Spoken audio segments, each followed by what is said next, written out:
So there is something everybody's talking about right now, the Bitcoin halving. What is the Bitcoin halving? That is the goal of this video. I want to explain to you everything you need to know to understand this concept, and I want you to leave from this understanding what it is, because a lot of people use the Bitcoin halving as an opportunity to influence people's buying decisions on Bitcoin, and usually because it's associated with different price changes.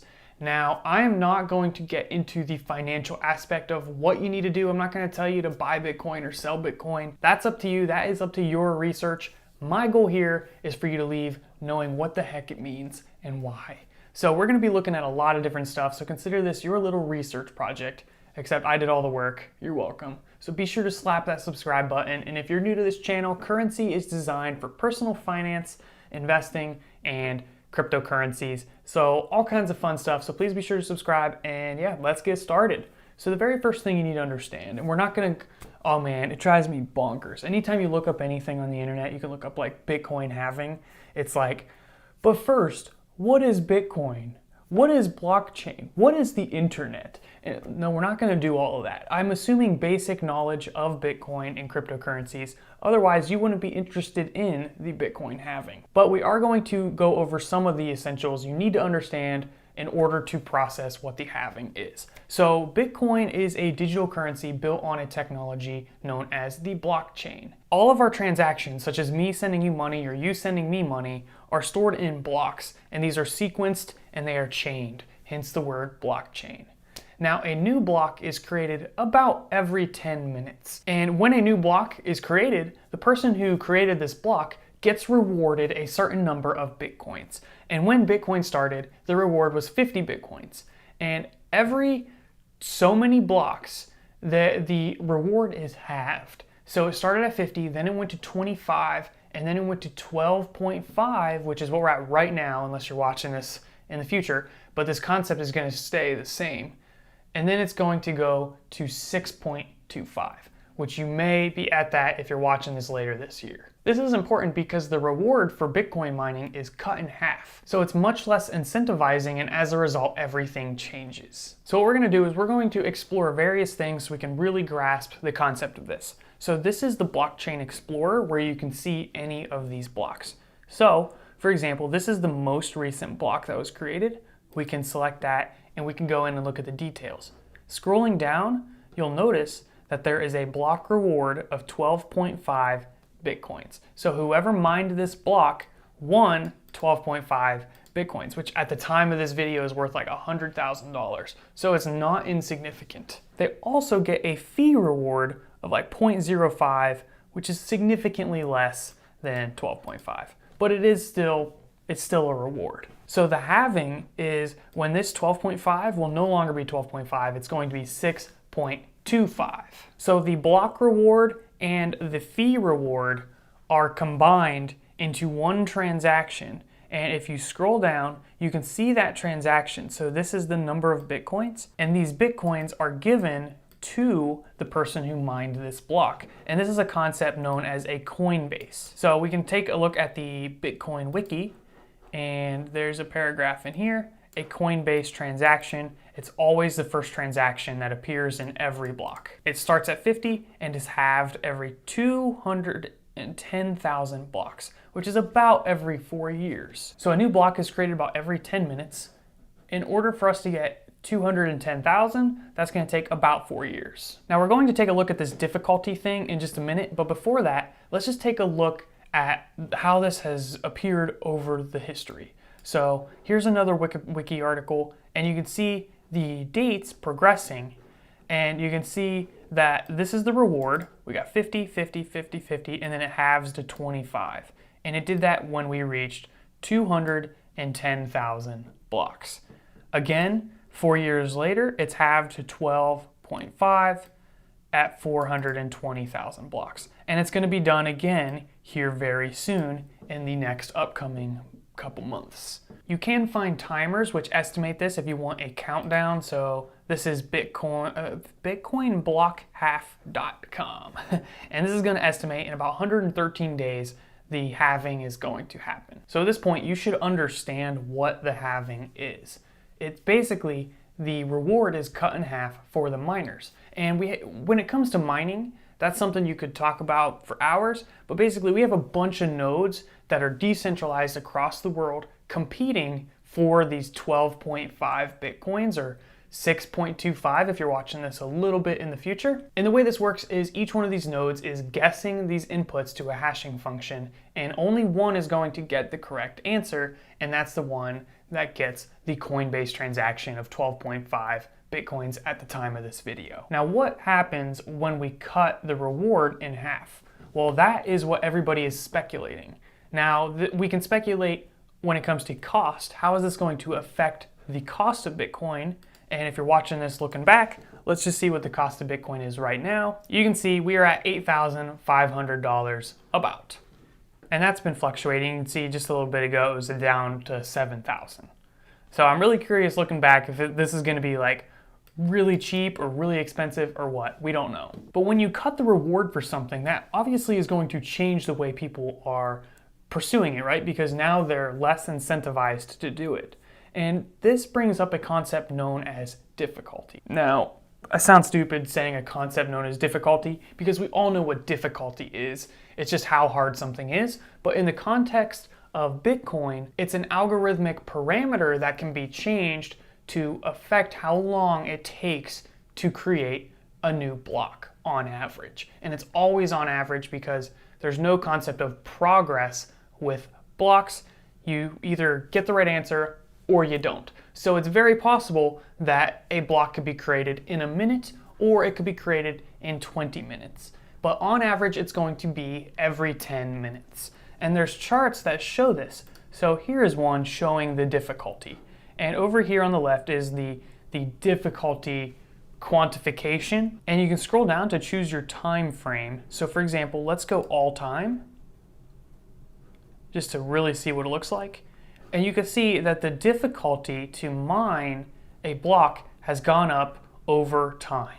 It gone down just a little bit twice, but it always went up even higher. So I'm not here to speculate about what's going to happen with the difficulty, but at some point, if the reward is not enough to justify such high competition for the reward, then less and less people are going to start Bitcoin mining. And as a result, that difficulty is going to go down. When the difficulty goes down, you have a higher chance of winning that Bitcoin, so things might not be so bad. So you can see that Bitcoin is a rather self-adjusting system.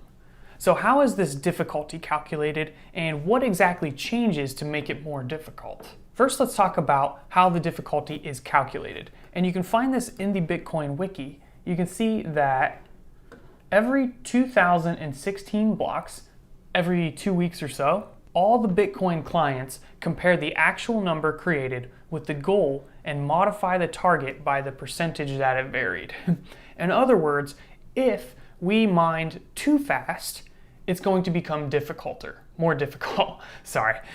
If we mined too slow, the difficulty is going to decrease because we always want to get a block every 10 minutes on average. So this is actually kind of inefficient. I'm not here to come up with a better system because I'm way not smart enough. But if we have twice the people mining, or I guess we should say twice the computational power, the hashing power, the difficulty is going to double. So we're not producing any more, but we're exerting twice as much energy to come up with the same result. So with the difficulty chart, up here, at the highest difficulty, we're still producing one block about every 10 minutes, the same as we were all the way down here, one block every 10 minutes. We're just having a lot of more competition, so the difficulty adjusts so that we don't create too many blocks too fast. That's because the halving is only every 4 years. The difficulty adjusts to make that work. Now, the next thing I wanted to answer is technically how the difficulty is increased. Well, I'm going to give you a simple example, and then you'll be able to think about this real easy. Let's say I have a function, and that's just some code that takes an input and gives you an output. And you don't know how this function works. All you know is that you put a random number in there and you get some number out. So let's say I say, for you to win Bitcoin, you have to get an output of 100 or less. You throw a number in there and you get 4,000. And you keep trying all these variations and you're not quite getting the right answer. So then you just try every single possibility. So you just start with 1, 2, 3, 4, 5, 6, and you just keep incrementing. And eventually you're going to, by chance, get a number under 100. And then you win. So that's what people are competing for. They're trying to get an output smaller than that number that I decided. The same thing works with Bitcoin in that the output needs to be under a particular number, except it's much larger. And if we want it to be more difficult, we just make that requirement lower. So instead of guessing to try to get under 100, now you have to guess to get under 50. That's going to be twice as hard on average. Now for Bitcoin mining, there are various inputs into this function, such as the transactions. And here's just a simple example if you want it to be a little bit more accurate. So like, let's say we take this string, hello world, with an exclamation mark, and we throw it into this hashing function and we get some crazy output. And what we do is we add this little number to the end, which is called a nonce. A nonce. And basically we increment that to change the output. And we do that enough times and eventually we're going to get a qualified output. In this made up example, the value has to be smaller than 2 to the 240th power, which this output right here, it's in hexadecimal, that's why it looks like weird with all the letters. That is smaller than 2 to the 240th power. So that would be the winning node, and they would be rewarded the Bitcoin. And as a result, this output becomes the header for the block. Now, I did mention there are various inputs into this function, and we actually include the transactions, specifically the Merkle tree, which depends on the transactions. You can read about that if you want, but also the generation transaction, which another word for that is the Coinbase. So taking a look back at an example block, this transaction right here is included in that transaction set and it's being sent to the winner. So what does that mean for us practically?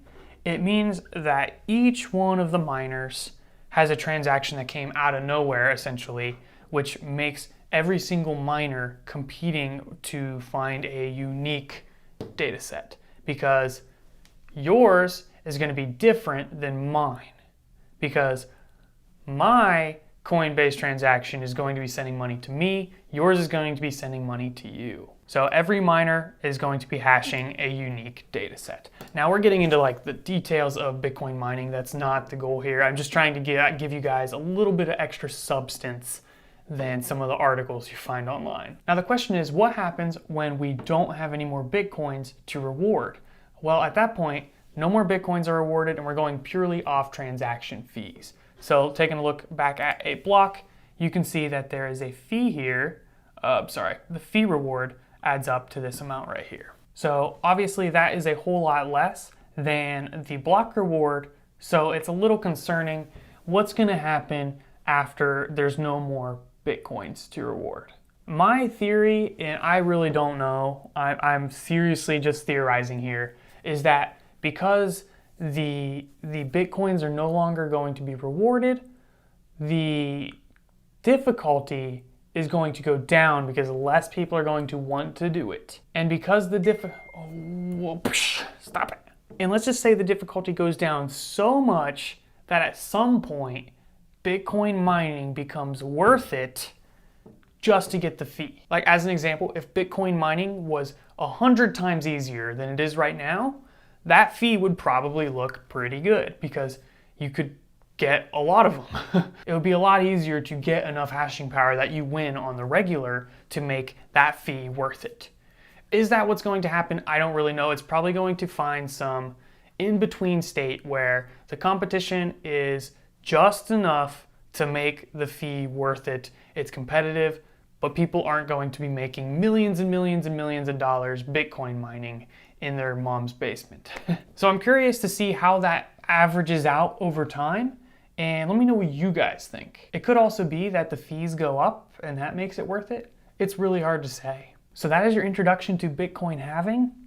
Now you can go read the speculative articles on how that's going to adjust the price, and maybe you'll want to buy some Bitcoin beforehand, or maybe you'll want to sell. I don't know. But thank you guys for watching. Let me know if this was helpful and what other confusing concepts you would like me to try to conquer in a video. Thank you, and let me know what else I can do for you guys. I'm enjoying it, and thank you and have a great day. Please be sure to subscribe, and peace out. And don't forget to subscribe.